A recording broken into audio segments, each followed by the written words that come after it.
again. Good morning, good afternoon, depending where you are in. And you are very welcome to our FIDELIS TTRAM webinar number 3. My name is Mari Kleemola. I'm from Tampere University and the Finnish Social Science Data Archive, and I will be chairing this session today. I will try to be quite brief.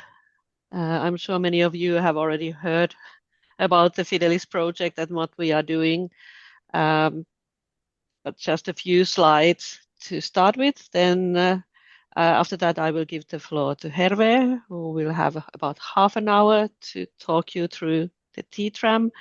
And then we will have time for questions and answers.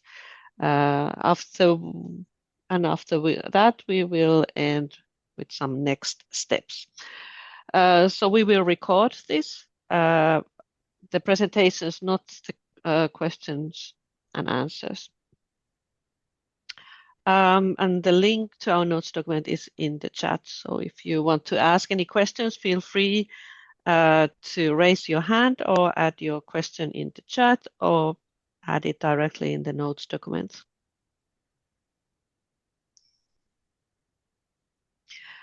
So the mandatory project background slide. So FIDELIS project is actually based on this community effort. Some workshops we organized already 3-4 years ago. There was a working paper that was endorsed by the EOSC Association Task Force, and then there was a call for a Horizon call, and that's how FIDELIS came to be. We will share the slides so you can see all the links and see all the documents after the presentations. So TTRAM is part of FIDELIS Objective 2, where we want to foster the harmonization and interoperability across repositories. And this is all in the context of EOSC. So the first step we have been taking there is to develop this TTRAM matrix. And we will further work will include work on recommended standards, for example. We have quite a large consortium, 24 partners, and really 6 scientific communities represented in this, and several repositories are run by these project partners. So a wide consortium, I think quite a good number of very qualified experts in the projects. A few words about the TTRAM development. So it's been an iterative process, and I'm sure many of you have already provided us feedback, and we are very, very thankful. We shared the first version in April and the second in June, and then there was a feedback period until mid-August. We received a lot of feedback. As you may remember, we had a Google document open, and the key feedback that was received was about the clarity and goals of TTRAM and how more clarity is needed, some more guidance is needed. There were a lot of practical questions about the TTRAM template. And we also got suggestions to improve the structure of the TTRAM, as well as comments on the variables. So, for example, requests to add more examples. I'm not saying that we have addressed each individual comment, but generally speaking, all this feedback has been incorporated and integrated in the TTRAM version 1 that we published in the end of September. So this was actually a milestone 12 of the project. And the TTRAM documents also include an introduction and overview document, a design statement to give you a more background, a guide, the really detailed information how to use the spreadsheet, and the actual TTRAM template spreadsheet. And we had quite a big FIDELIS team working on this. I can share the links also in the chat in a minute.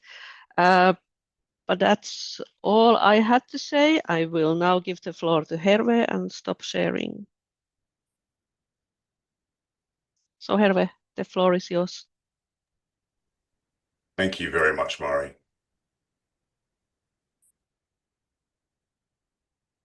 I can just find out which one of these that the slideshow is on. There we go. Hi, everyone. Thank you very much. As Mari said, we've been through several kind of iterations of this so far.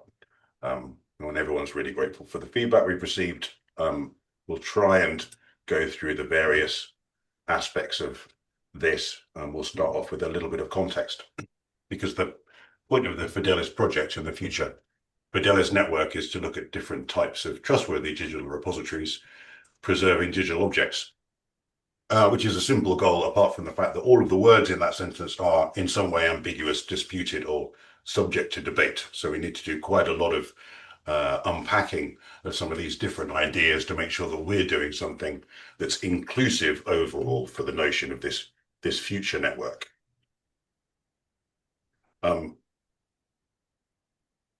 We'll start off with the idea of objects.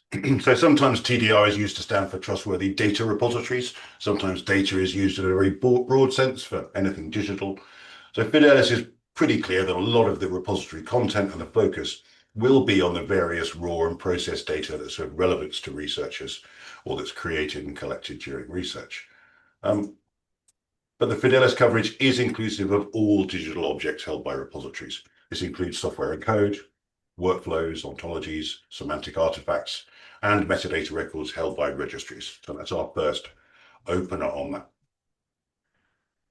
In terms of preservation, we know that the report and the recommendations from the EOSC Long-Term Data Preservation Task Force make it clear that preservation can be interpreted as anything from providing basic storage, integrity, and access services, right up to that long-term action to update disciplinary specific metadata, ensure digital objects remain technically usable, semantically understandable, fair for the long term, and all based around an expert community of users. So those interpretations are really broad out there, which we need to be inclusive of. So we rapidly come to the conclusion that trust is not a binary and static outcome of a single one-size-fits-all assessment. A lot of this is about context, and those contexts depend on understanding the objects, the actors, the roles, and the expected level of service that the repository is going to offer. So any assessment needs to be based on reliable and transparent information, and transparency is a running theme here, possibly more even than trust. So we've taken the time to push together a design statement for what we wanted to do on this, which you saw the link to earlier. It's got a range of influences: EOSC task forces, Horizon Europe annotated model grant agreement. These are all different perspectives, and I'll go over those in a little bit more detail shortly. So the EC sets expectations for deliverables and outputs of their funded projects. Yeah. The EOSC handbook provides requirements for engagement with the EOSC nodes, and the trust certification standards like Core Trust Seal currently only apply to active preservation repositories. We'll see a bit more about that active preservation shortly. But we know from just these three examples that there's widely different requirements and expectations of what information should be made transparent to demonstrate trustworthiness. And on top of that, organizations like the CESDA ERIC, the Social Science Archives, or the Elixir Core Data Resources may need to follow their more discipline-specific expectations as well. So, as we said, trustworthiness is not a single binary outcome of a standard assessment. And the matrix we're building needs to be flexible enough to adopt new variables and address different contexts for trust. And developing that context is our next big challenge after this release. So looking at repositories, we've got some definitions which differentiate repositories from archives in a very specific way. The EOSC handbook differentiates repositories from databases, even though a lot of the described features seem to make them very closely aligned. And the term repository can appear to exclude registries, because the latter hold metadata rather than data. But the goal here is to be as inclusive as possible. and inclusive of things like an EOSC node itself, which doesn't necessarily have a key level of responsibility. So these can all be considered venues where you might interact with a digital object. And the term venue is pulled from, there's a OS Trails project output called a Scientific Knowledge Graph Interoperability Framework. The venue is a very broad statement for anywhere where you might interact with a digital object. But basically what we're looking at is organizations that are responsible for catalogs, listing digital objects. And that's the most inclusive way that we can possibly think about this across the board. So as input to the transparent, trustworthy repository attributes matrix, we've used those factors and those definitions, and we're looking to provide a structure and a reference point for FIDELIS, and to a lesser extent the Eden project, but also for the emerging FIDELIS network. It takes 30 activities and functions. We know that they're relatively constant across a lot of repositories. It integrates how they're influenced by different repository variables, those little specialist things that each of us do, and then essentially it identifies what information should be made transparent. So we need to understand the practices undertaken by the repository, as well as the interactions between all these different activities and functions and these variables in local scenarios. And we know that across the board, in some contexts, these factors will influence trust and trustworthiness in the research infrastructure landscape, if only in the context that we previously described. So the matrix is there as a tool. It's there to support the project, the network, and wider EOSC stakeholders. We're collecting information in a logical and reusable way.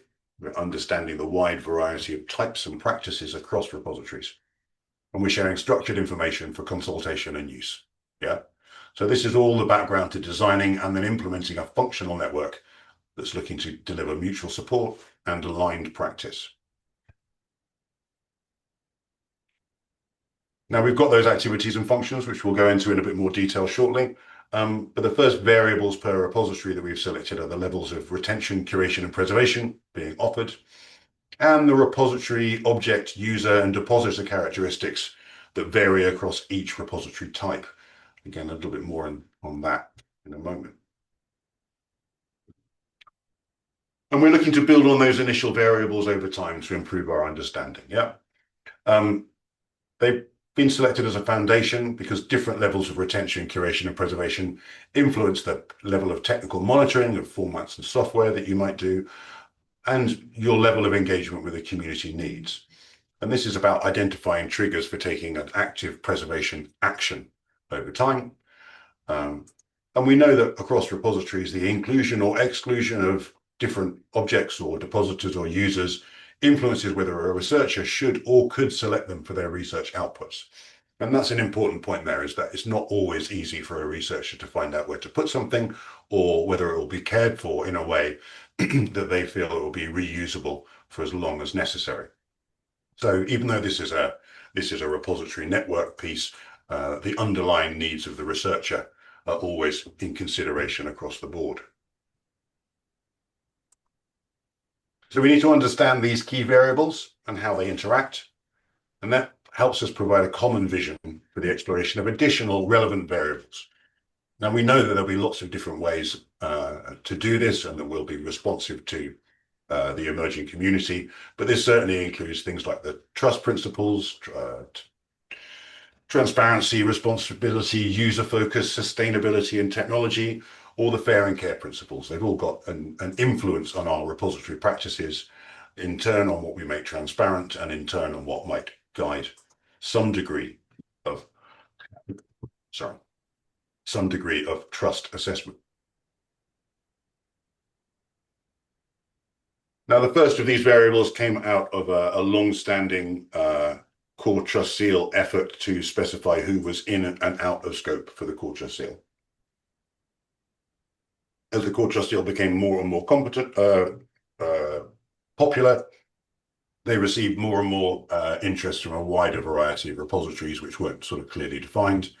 So they needed to consider this piece, and this went out over a long period of consultation. It's been through the Long-Term Data Preservation Task Force, which is recommended by. It's been through the current EOSC Retention Task Force. It was used on the previous Fair Impact project. So this is a good stable basis for us to take something forward. And it looks at these different levels of intervention and service, yeah? From a baseline, this notional idea of a retention-only repository where the content is distributed exactly as it was deposited. Things are being just stored for a specific period of time, up through repositories that set some sort of date deposit compliance criteria. So the data content and the supporting metadata deposited are checked for compliance with some sort of defined criteria. Some of the repositories will offer initial curation, where if digital objects don't meet the required standards at deposit, they are curated by the repository to meet those defined criteria. And then at the top there of the diagram and the bottom of that list, we've got active preservation. This is repositories that take long-term responsibility for ensuring that the data and metadata can be understood and rendered as required by the designated community for reuse. Now, the active preservation repositories are those that are in scope for Core Trust Seal, but that's not the only scope for the different trust concepts, and it's certainly not the only scope for the FIDELIS project. So it's really important that we've got these multiple layers of kind of inclusive concepts. I know that my own repository would deliver all of these at some level or another, depending on the digital objects.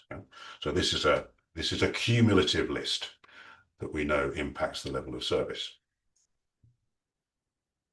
Now, that second variable started off by us just talking about repository types. The commonly referred repository types are inclusive of things like institutional repositories, those with regional, national, or international coverage, those that are advertised as generalist or generic, or disciplinary or domain or other specialist repositories.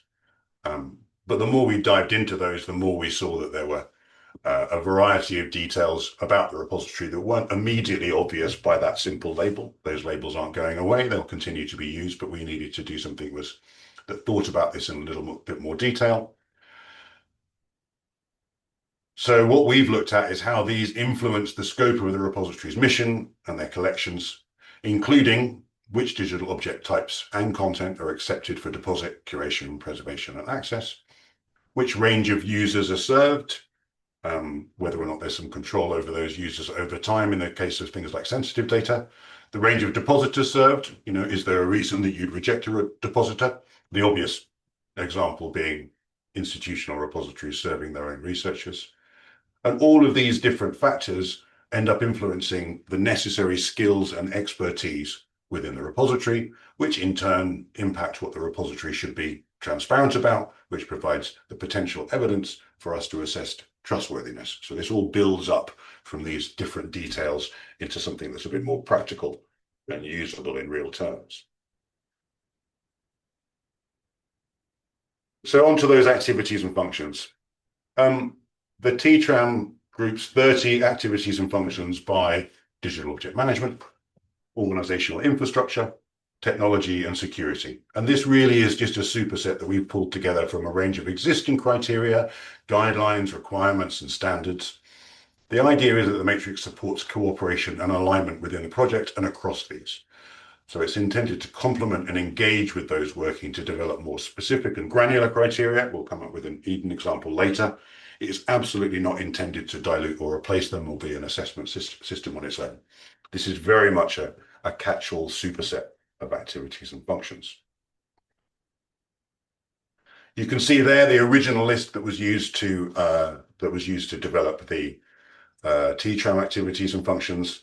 We reference widely. I mean, this is global. This is very much beyond Europe. It's beyond disciplinary repositories. It's beyond any one specific focus. More things have been added to this list as part of our assessment process and as part of the feedback process sets. So the idea is that we can map these ideas into this higher level set of activities and functions, and over time use that as a crosswalk to go back to these different communities that are either doing something in parallel or something that's more granular, so that we can all kind of cooperate and then feed that back to the repository community in as usable a way as possible, because we know that there's a huge amount of pressure on repositories to meet all these different criteria and expectations. So we'll run through the diagram briefly. We need to consider the repository boundary, those activity and function groups into different activities and functions. We've mapped in the external actors and considered the essential life cycle flow. So all of those are supported by these activity and functions view. So those are the overall groups that we've got. Security is a broad range catch-all. We know that things like ISO 27001 are gigantic and independent technology security assessments.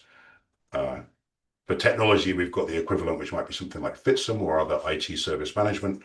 And for the repository community, we've integrated storage and integrity as essential measure in there. We've got a wide range of different expectations from organizational infrastructure, from third-party dependencies to external engagement, to legal and ethical, to rights management, which sit up at that top level. And at the bottom there, you can see that's also inclusive of any training that's being offered to depositors, peers, or users. And then finally, we've got the probably more familiar lifecycle piece from the original conception of the research through to the point of reuse. And that lifecycle string is supported by workflow management, provenance and authenticity, and preservation. And that's preservation in the broadest possible sense of the term. So that pulls us together into this kind of overall list with researchers, funders, partners, and others as key other external engagement partners at the top there. There's a lot to consider, but these again are based on the source expectations. These are not things that have been delivered by FIDELIS. These are already stated expectations from a wide variety of different criteria and standards developers that we're just trying to pull together to make them kind of more manageable and integrated into the FIDELIS project and network.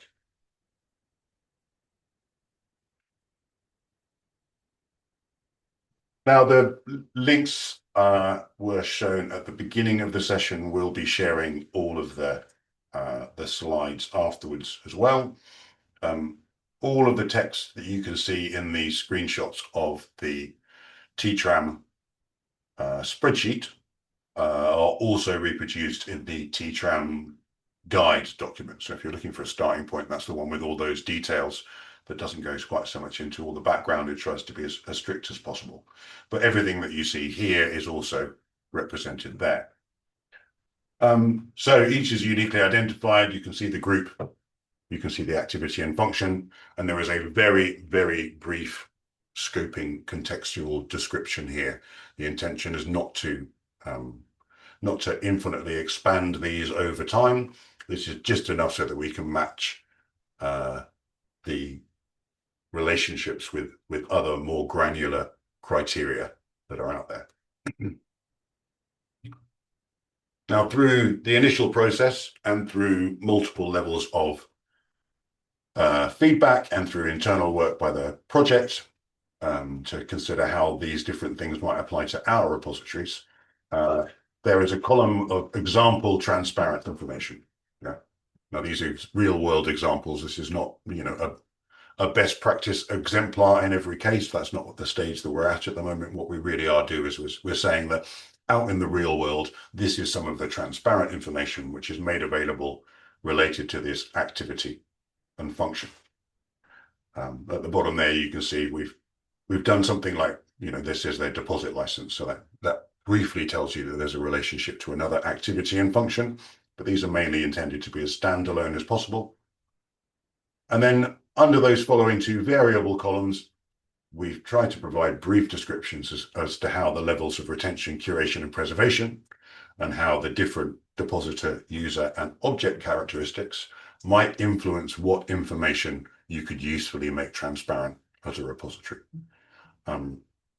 Transparency is more the theme here than anything else, because it's that transparent information which is the only real reference point we've got for this communal network activity. Core Trust Seal would require that transparent information to be public, but you only need that information to be as transparent as it needs to be for any particular local need. So it could be visible internally, it could be shared with peers or third-party partners. It could be shared with the FIDELIS network as part of the work you do with them. And in some cases, it will be publicly available information.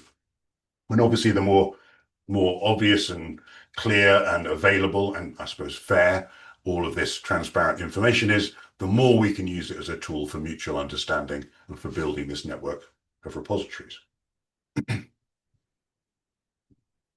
So as you look into the template, you'll see that in addition to a populated version of this spreadsheet, we've also got a blank version, which people can, if they wish, add their own notes to.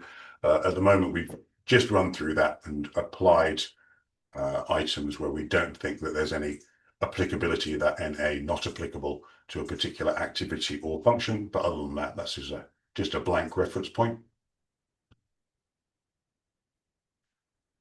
So in terms of implementation, we know from our own feedback and from our internal project analysis and from the source criteria that most of these activities and functions will be expected to be broadly applicable across a range of metadata and data holding organizations, those organizations with catalogs of objects. Now, some will not apply to every repository. So if you provide retention, storage, and access, but you don't curate or preserve objects, then those particular activities and functions might not apply to you. But we know that the majority of the other ones will be broadly applicable. So for each of those levels of service, we hope that we'll be able to use this to deliver something to the full range of repository types as we clarify and define those types. But something that came up in the original feedback and something that which we're very keen to reiterate as much as possible is that the matrix is not a form to be completed. It's not in itself an assessment or a test, and there are no wrong answers or judgments. If your local repository doesn't feel it has a need to make publicly available some set of transparent information about a particular activity and function, and there is a gap in your transparency, that's all it is. It's just a gap. Yeah. What we're looking for here is not a judgment process. It's a mutual understanding process.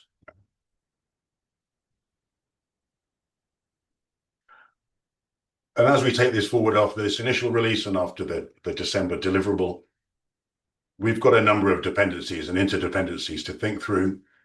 So it will support and it will align with on FIDELIS, the network governance and value add in pillar 2, the training and support in pillar 4, the strategic alliance, and the cascading grants, communication and dissemination on pillar 5. So we'll be using this to hopefully label some of the activities and resources in a common and understandable way.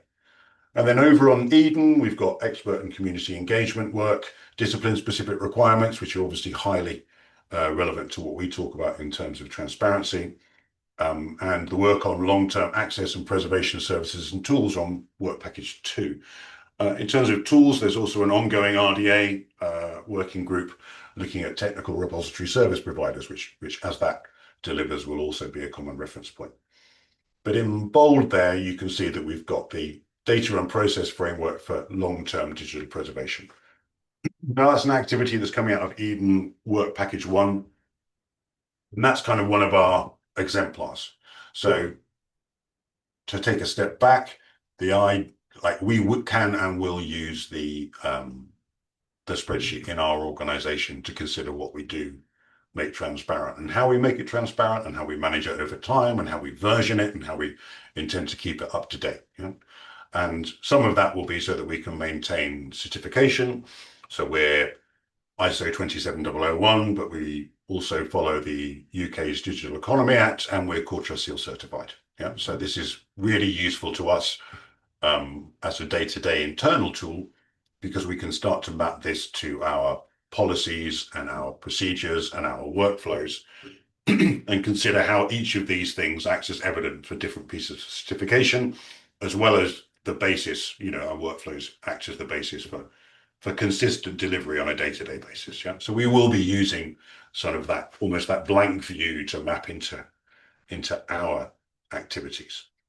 So that's using the TTRAM as it is now. Over time, we hope to contribute to looking at other variables. We're particularly interested in TRUST, so adding variables will be part of that future work. As we said, transparency is pretty much covered here, but responsibility, user focus, sustainability, and technology is a key areas which will be really useful for us to understand better as variables. And the last part of that mapping and that alignment network so that alignment work for the network, we'll be looking at parallel and more granular criteria. You know, how does the coalition of open access repositories expectations align with my re3 data record, and how does that align with what I'm expected to do for Core Trust Seal over time? So I think these mappings from there and into the evidence will give us a really useful reference point for knowing what we need to share and then streamlining how we manage that stuff over time. That's what we're really looking for. And in terms of the more granular mappings, we're looking at some of the Eden outputs on preservation, reappraisal, and quality criteria. So they can be integrated into the matrix where they're relevant, specifically around active long-term preservation repositories and disciplinary repositories and technical services. We know that these will be applicable beyond those preservation repositories, which is the focus of Eden. But as I've said, the idea here is to look at ongoing alignment with existing standards, guidelines, criteria, metadata, and examining those new variables and how they influence transparency over time. And working on those and coming up with a better model for how each trust context expresses itself and is applied, whether that be EOSC or EC or Core Trust Seal, will be a really important part of how we conserve this community in terms of defining trust and trustworthiness. But a really good example of something which is considerably more granular but needs to be integrated is the core preservation processes.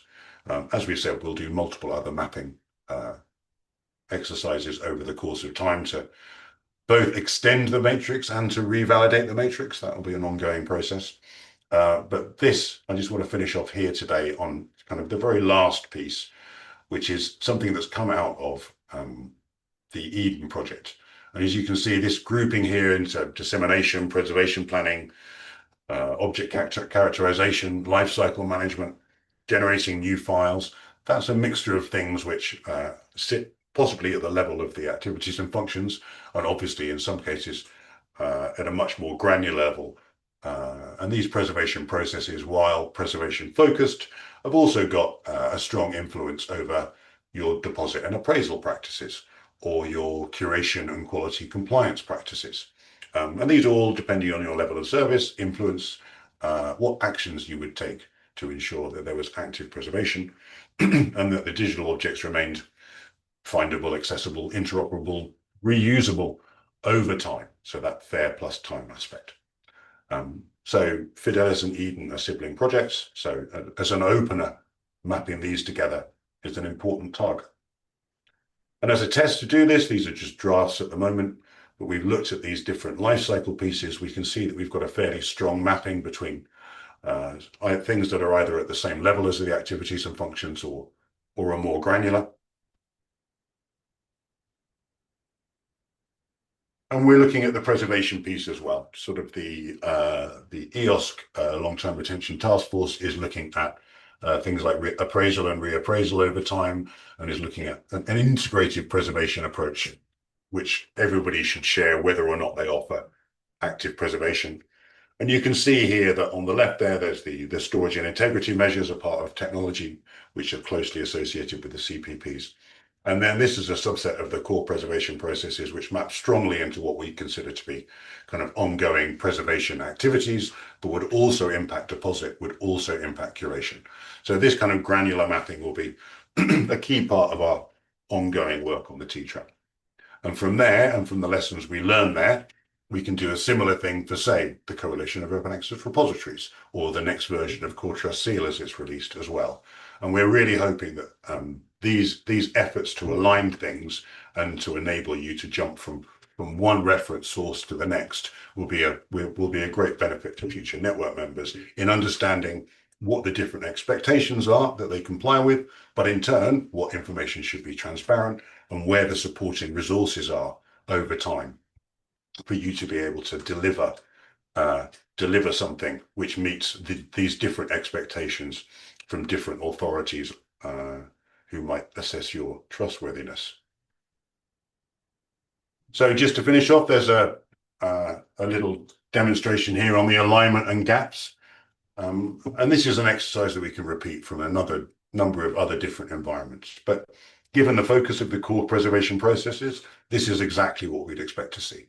Yeah, we see in green areas where there are very strong alignments between the two, in orange where there are less, and in red where there are fewer connections. And that, in this case, maps very strongly to the stated focus of the core preservation processes, which was that they're very keen on looking at the technology and the rights management side of this, but only as they inform this active preservation life cycle. So, over time, we can look at where the different alignments and gaps are from the TTRAM until other environments. And, as we do that, we'll share these different resources, and we hope to continue validating the TTRAM and to continue receiving feedback from a variety of different people. And thanks again to everyone who's provided that feedback so far. And that's all from me. Okay, thank you, Hervé. Perfectly on time.